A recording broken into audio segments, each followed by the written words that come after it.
भी ज़्यादा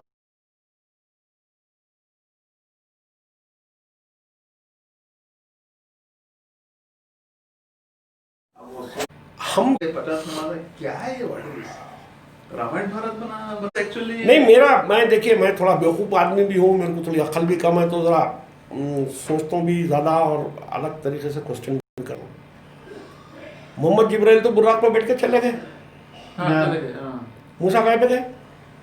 अरे वो मूसा ने पूछे पूरे पूरे पैगंबर थे वहाँ पूरे जो नमाज़ तो नीचे ही पढ़े ना यार, पूरे हमारे पीछे बड़े हो वहीं पड़े क्या करें, डबल सवारी गए क्या पूरे बैठ के नहीं बुर्राक वैसे में? मूसा अलैहिस्सलाम जब नहीं थे ना जब अरे हमारे आगे भी हो उन्हें अरे नमाज तो पीछे पड़े ना यार, नमाज पीछे पड़े रसूल के वही यरूशलेम में पूरे नबियों की इमामत करे ना हाँ, भाई, वही, कैसे आगे बोल रहा हूँ मैं। पूरे पूरे जमीन पे तो आगे ऊपर से कूद गए होंगे, चलो बगैर पैराशूट के। ये वो लोग कैसे जिंदा हुए नहीं वो तो कूद गए, नीचे आ गए, नमाज पढ़ लिया बुनो, अब वापस जो है मोहम्मद जैसे जलील कदर हाँ, जिसके लिए पूरी कायनात बनाई गई, हाँ, जिस तक का रसाई जो है जिब्राइल की भी नहीं थी, मगर अल्लाह जो है वो जिब्राइल को बाहर खड़े करके आपको बुला लिया था अंदर, हाँ।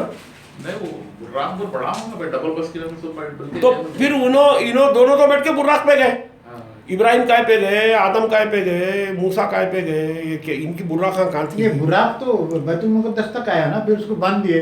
अजी साहब बांधी है आपको मैं फोटोग्राफ बताता हूँ, अपने आदिल भाई है ना, आदिल भाई जाकर आए हैं, जी मस्जिद बुर्राक बोल के है कहते कोई कहाँ पर यरूशलेम में, जेरूसलम में हाँ। हाँ जी तो वहाँ ले जाके एक खूटी है, दीवार को फोटो है उनके पास, हाँ। अच्छा अच्छा हाँ एक फोटो है बाकायदा, इतना बड़ा लोहे की गोल रिंग है, वो फोटो नहीं गोल रिंग है। अच्छा अच्छा हाँ गोल्ड तो रसूलुल्लाह जब इमामत कर रहे थे तो अपनी बुर्राक को ये रिंग पे बांधे थे बोल के नमाजा पढ़ा थे साले अच्छा जाके। अच्छा अच्छा हाँ। फोटो है बाकायदा, सोचो यार सोचो वो कुछ भी नहीं भाई वो हम साहब, मेरे नज़दीक तो मैं बहुत सोचने के बाद में ये बात कह रहा हूँ कि जो भी हमारा क्रिएटर है, जी डेफिनेटली हम क्रिएट हुए हैं, आप उसको क्या शक्ल में मानना चाहते हैं वो आपका प्रॉब्लम है।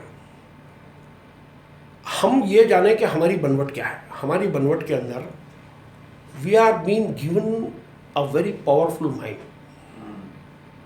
आप जानते हैं इंसान एक वाहिद है जो रीजनिंग कर सकता है, बिल्कुल is the only animal is the only animal which can do the reasoning, yes thinking animal हो गया थिंकिंग एनिमल है। हाँ और फिर उसके बाद में हमारे पास में जो मोस्ट वाइटल फोर्सेस है वो हमारे सेंसेस है, जी और फिर उसके बाद हम मेमोराइज करते हैं चीज़ों को, फिर उसके बाद नेचर को कनेक्ट करते हैं और फिर उसमें से एक चीज़ बनाते हैं और फिर उसके अंदर यूज़ करते हैं उसको, ठीक है ना।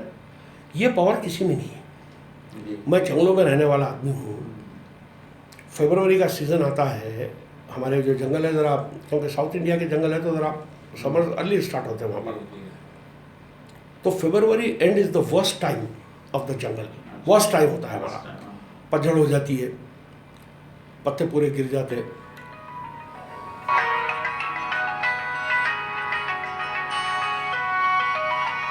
भाई 2 मिनट में लगाया, 2 मिनट में लगाया, ऑफिस में बैठा हूँ, 2 मिनट में लगाया, 2 मिनट में लगाया आपको भी।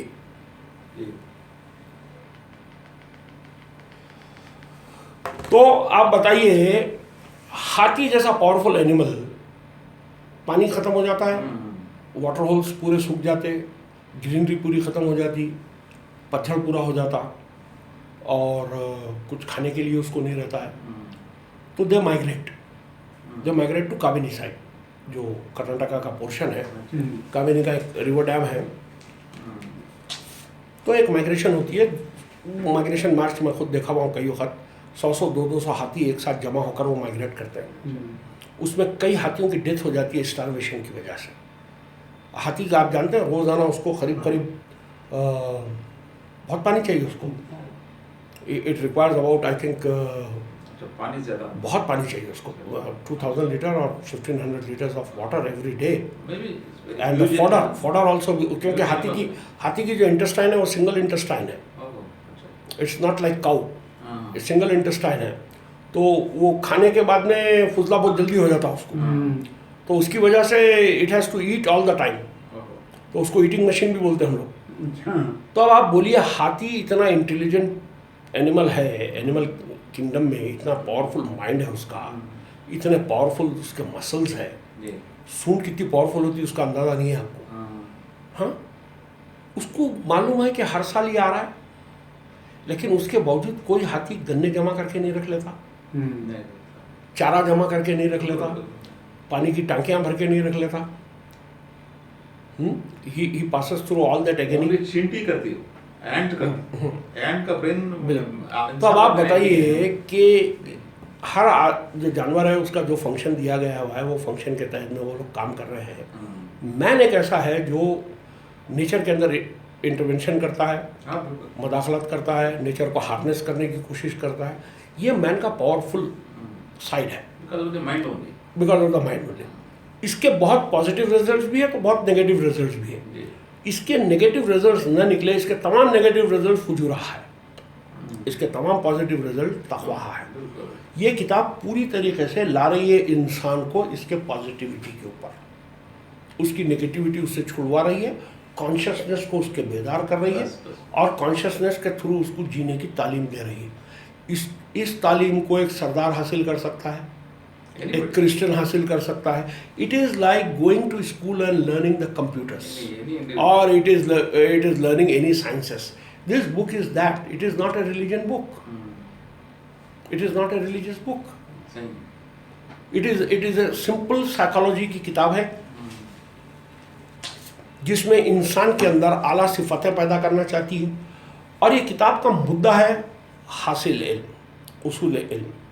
ये इल्म जो हासिल हो उसका निचोड़ क़िस्त, जस्टिस, इंसाफ, तामे मिस्कीन, बेहतरीन सिस्टम का इस्टेब्लिशमेंट करना, फ्लॉलेस तरीके से जो वर्क होना, ये कोई हुकूमत के थ्रू नहीं है, पहले तो इंडिविजुअल कैरेक्टर्स को बनाता है। बिल्कुल।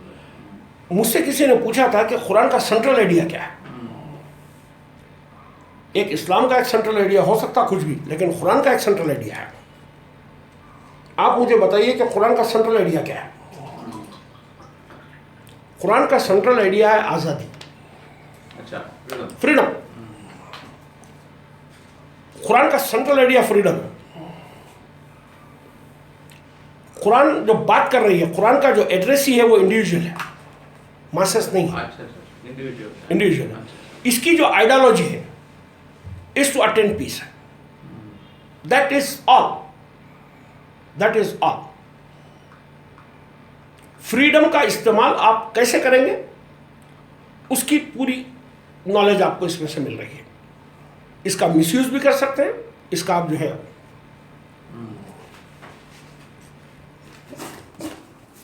मैं इस्लाम के अंदर जो मुझे सबसे नापसंदीदा चीज़ है वो इस्लाम का पॉलिटिकल फेस है, जो पूरी इंसानियत को गारत कर दिया। और अभी भी जो गारतगिरी हो रही है इसका पॉलिटिकल इंटरप्रिटेशन। वही चल रहा है, शरा नाफिज करते रहते शरा।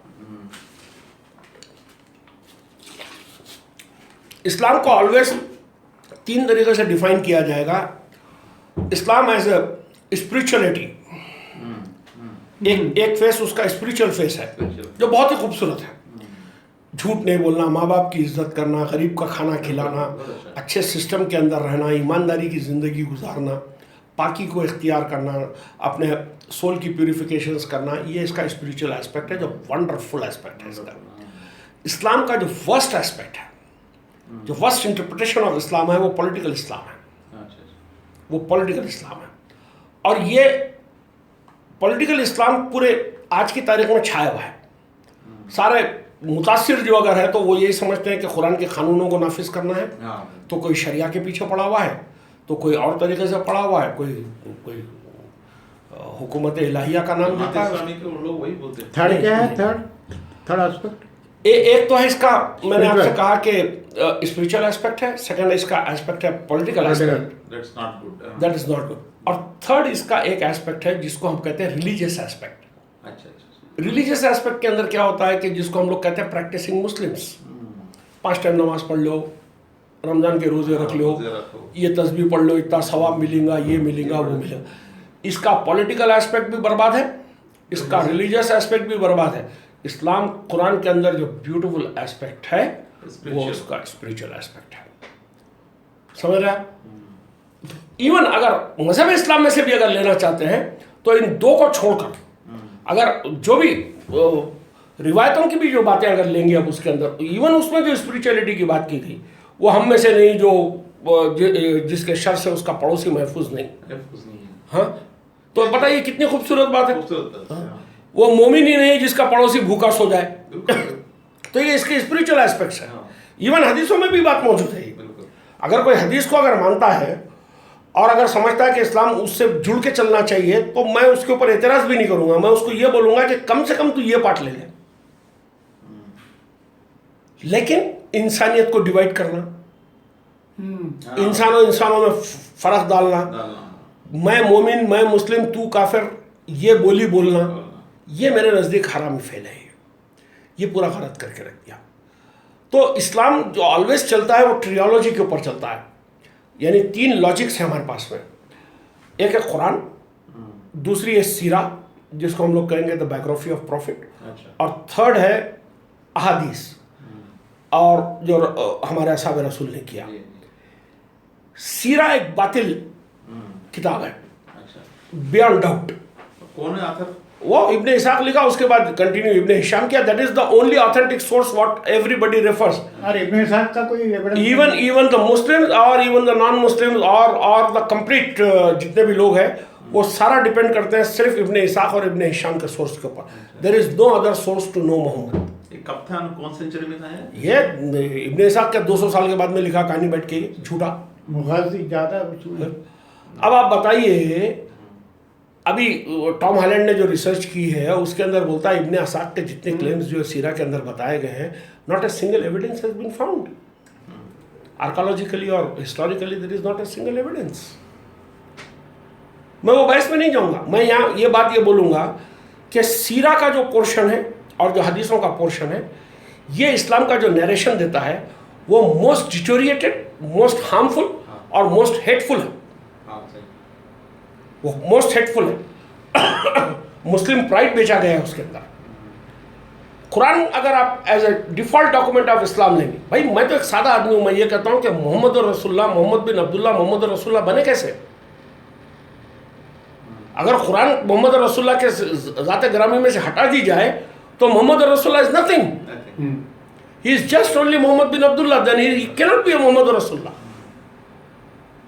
तो जो आइडेंटिटी रसूल को दिला रही है वो चीज़ किताब है। और हैरत की बात है कि कौम किताब को छोड़ देकर सारी दूसरे सोर्सेस के पीछे पड़े हुए। तो भैया ये एक बहुत बड़ा अलमिया है, इससे बाहर निकलना आना चाहिए। आपको फिर वापस रीडिस्कवर करना पड़ेगा अपने ओन रिलीजन को। आपका खुद का जो रिलीजन है उसको रीडिस्कवर करना पड़ेगा। You have to rediscover your own religion. जब मैं ये प्रोसेस से गुजरा के to rediscover my own religion, तो मैं देखा कि भाई इसके जो ऑथेंटिक सोर्स है वो 3 है। मैं तीनों सोर्स को पढ़ा, उसके बाद में कॉमन सेंस लगाया, उसके बाद में सोचा कि किताब की तालीमात के खिलाफ रसूल करता हुआ नज़र मुझे सीरा में और हदीसों में नज़र आया। पूरी सीरा में और पूरी हदीसों में नॉन मुस्लिम्स के साथ में, या काफिर जिसको आप कहते हैं सो कॉल्ड, मुझे तो नफरत है उस लफ्ज़ से, हाँ, इतने बदतरीन ट्रीटमेंट बताए गए हैं कि उनका माल लूट लेना, उनकी बीवियों को गुलाम बना लेना, उनके बच्चों को बाजारों में बेच देना, उनके गर्दनें उड़ा देना। हाँ, अरे साले वो ह्यूमन बींग्स है यार। क्या प्रॉब्लम हो गया तुम्हारे मोहम्मद को नहीं माना तो क्या प्रॉब्लम हो गया उसके अंदर? और तुम ही कहते हो लकुम दीनुकुम वलियुद्दीन, फिर खुद ही बोलते हैं लकुम दीनुकुम वलियुद्दीन। मैं आपको अभी भी ये कह रहा हूँ कि जिस किस्म से हिस्ट्री के अंदर, मज़हब इस्लाम की हिस्ट्री की बात कर रहा हूँ, जिस किस्म से मोहम्मद को प्रेजेंट किया गया है वो एक फॉल्स मोहम्मद है। और दूसरी बात मैं आपको ये बता देता हूँ कि अगर आपकी हिस्ट्री के बेस के ऊपर ही अगर आप बात समझना चाहते हैं, इवन इस्लामिक हिस्ट्री के अंदर से, यानी जो मोहम्मद की हिस्ट्री से अगर आप बात समझना चाहते हैं, तो उसमें ये देख लीजिए कि कुरान का जो डिवीज़न मक्की और मदीनों के अंदर आपने बांटा है सूरों को, राइट? मक्की सूरतों से किसी भी नॉन मुस्लिम को एक पैसे का कोई प्रॉब्लम नहीं। सारा प्रॉब्लम आता है मदनी सूरतों की तशरीहात से, ठीक है? अब आप बताइए, मोहम्मद रसूलुल्लाह 13 साल तक मक्का में काम करते हैं आपकी रिवायत के मुताबिक, और 200 आदमी नहीं मिलते हैं, और 9 साल के पीरियड के अंदर पूरा हिजाज जो है मुसलमान हो जाता है। एक ओरिएंटलिस्ट या एक क्रिटिक यही कहेगा कि Mohammed was utter failure as a prophet, but he was most successful as a warhead. Bill Warner क्या कह रहा है? यही तो कह रहा है। बिल वार्नर यही तो कहता है। बिल वार्नर ये कहता है as a prophet he was utter failure, but as a warhead he was most successful. And the moment he reach the Medina he has changed his total plans. आप सोचिए, कोई भी आप तारीख उठा के पढ़ लीजिए, यानी सीरत की कोई भी किताब उठा के पढ़ लीजिए आप, प्रॉफिट की जो सीरतें हैं कई लोगों ने लिखी है, सब आइडेंटिकल है। कोई भी सीरत किताब उठा के पढ़ लीजिए, माइग्रेशन से पहले पहले तक का तो मोहम्मद और रसूलुल्लाह डियर डार्लिंग पर्सन है। वर्ल्ड के किसी भी आदमी के सामने अगर उस मोहम्मद को पेश करते हैं तो उसके आंख में आंसू आ जाएंगे, वो कैरेक्टर को देख के रो पड़ेगा, फौरन मोहम्मद रसूलुल्लाह की पर्सनैलिटी को मान लेगा। लेकिन इन कमबख्तों ने, इन सीरा के राइटरों ने और ये हदीस के दुश्मनों ने, कुरान के जो दुश्मन हैं, जो हदीसें लिखी है, मदीना पहुंचने के बाद जो मोहम्मद के हाथ में तलवार पकड़ा है साहब, खबर के साथ में तलवार में उतार दिए, खबर के साथ में तलवार के साथ में खबर में उतार दिए मोहम्मद को। उसके बाद में लोग, that is the most danger and most objectionable point. The history of Muhammad in Medina is the most warmonger बना दिया, वॉर हेड बना दिया उनको। That is the most dangerous. आप सोचिए, ये आदमी मदीने में एक हुकूमत कायम करता है करके बताया जाता है, हाँ, जो मक्के के अंदर जो तालीमात दे रहा है वो मदीने में आके हुकूमत कायम करता है। मक्के के अंदर बैठ के पूरे ज्यूस प्रॉफिट की कहानियाँ सुनाता है आदमी। सूरह नूह कहाँ का है, सूरह इब्राहिम कहाँ का है, सूरह हूद किधर का है, पूरे मक्के सूरतें हैं, पूरे ज्यूस प्रॉफिट की, क्रिश्चियन प्रॉफिट्स की कहानियाँ वहाँ पर सुना रहा है। And they are calling, he is calling them honourable. Suddenly Medina पहुँचने के बाद में मदीने के शहर में से एक क्रिश्चियन, एक जू, एक पेगन बाकी नहीं रहता, सबको निकाल दिया जाता है, मार दिया जाता है। ऐसी क्या प्रॉब्लम हो गई यार? ऐसी क्या प्रॉब्लम हो गई? हज़ारों कंट्रीज आज भी ऐसे हैं, जो कंट्री हिंदू कंट्री है लेकिन वहाँ मुसलमान रह रहे हैं, हिंदू कंट्री है वहाँ पर क्रिश्चियंस रह रहे हैं, क्रिश्चियन कंट्री है वहाँ पर जो है नॉन क्रिश्चियंस रह रहे हैं। ऐसी क्या प्रॉब्लम हो गई थी? इंसानों से ऐसी क्या नफरत हो गई थी कि जूस को मरवा दिए? 800 Jew at a time, he has butchered 800 Jews। वाकई मगर वो तो इवन जूस भी नहीं मानते उसको। साहब आप मानिए नहीं मानिए, आपको क्या मानना है वो एक अलग बात है, लेकिन इस्लाम वो है जो आपकी हिस्ट्रियोलॉजी में लिखा हुआ है, that is black and white, nobody can refuse it। You can form your opinions, opinions are your apologistic views।